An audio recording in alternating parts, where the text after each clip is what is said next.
आगामी लोकसभा चुनाव को लेकर पूरे देश में सियासी हलचल तेज है। हैदराबाद लोकसभा सीट की बात करें तो यहां पर भी संग्राम बढ़ता जा रहा है। हैदराबाद के जलसे में असदुद्दीन ओवैसी और उनके भाई अकबरुद्दीन ओवैसी ने बीजेपी पर जमकर निशाना साधा।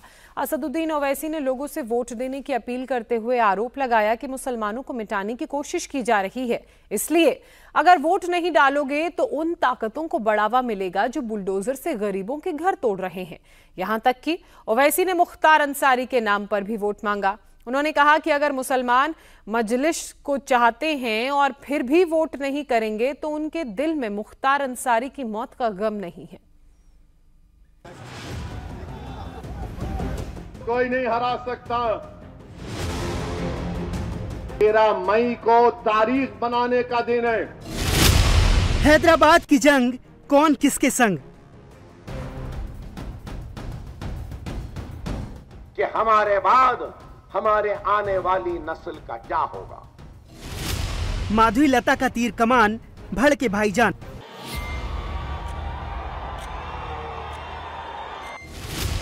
मैदान में ओवैसी भाई मुसलमान पर सियासी लड़ाई। तो फिर आपके दिलों में मुख्तार अंसारी की मौत का गम नहीं है।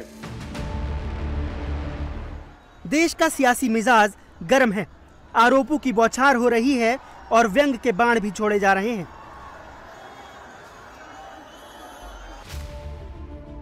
लोकसभा के रण का एक पड़ाव पार हो चुका है और अब राजनीतिक दलों की नजरें बाकी बची सीटों पर हैं। उन्हीं सीटों में से एक हॉट सीट है हैदराबाद, जहां एआईएमआईएम के अध्यक्ष का मुकाबला बीजेपी की माधवी लता से है। शुक्रवार को असदुद्दीन ओवैसी ने तेलंगाना में नामांकन दाखिल किया और हैदराबाद के जलसे में बीजेपी पर जमकर निशाना साधा। ओवैसी ने लोगों को वोट की ताकत समझाई और दावा किया कि उनकी हैसियत मिटाने की कोशिश हो रही है। मैं तुमसे कह रहा हूं, तुम इब्ने मलजम की नस्ल बनकर आ रहे हो। मैं जानता हूं तुम मस्जिदों की इबादत गाहों के दुश्मन हो, मगर याद रखो वो कूफा की मस्जिद अब भी आबाद है और सुबह क़यामत तक आबाद है। 13 मई को तारीख बनाने का दिन है और तारीख कौन बनाएगा? जो अपने वोट का इस्तेमाल करेगा और कहेगा कि मैंने अपने वोट का इस्तेमाल हैदराबाद के अमन के लिए किया, मैंने अपने वोट का इस्तेमाल CAA कानून के खिलाफ किया। मेरी इस बात को याद रखिए कि जो लोग हमारे वजूद के खिलाफ हैं, जो लोग हमारी शनाख्त को मिटाना चाहते हैं, जो लोग हमारी तहजीब को खत्म करना चाहते हैं, अल्लाह उनके हरकतों से हमको बता रहा है कि देखो ये लोग ऐसे हैं। याद रखो, अगर इस सब चीजों को देखने के बाद भी अगर आप बोलेंगे नहीं 13 तारीख को अरे जीत रही अपनी पार्टी, कोई नहीं हरा सकता, मेरे भाई, तो फिर तुम्हारा वोट तुम नहीं दोगे उन लोगों के खिलाफ जो हमारी शनाख्त को मिटाना चाहते हैं।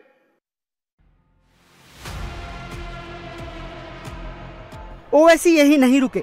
उन्होंने बीजेपी प्रत्याशी माधवी लता के रामनवमी के जुलूस वाले उस वीडियो पर भी निशाना साधा जिसमें माधवी लता काल्पनिक तीर चलाती नजर आ रही हैं। ओवैसी ने कहा कि माधवी लता एक मस्जिद की ओर निशाना कर तीर चलाने की कोशिश कर रही थी और इसे देखकर भी अगर मुस्लिम नहीं जागे तो मजलिस हार जाएगी। अब आप देख रहे हैं कि एक बीजेपी के उम्मीदवार किसी एक इबादतगाह की तरफ, मस्जिद की तरफ रुख करके इस तरह से इशारा कर रही है कि उसके तरफ तीर मारेंगे।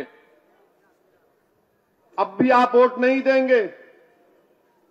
अब भी आप समझेंगे कि नहीं असद साहब अब मजलिस जीत जाएगी?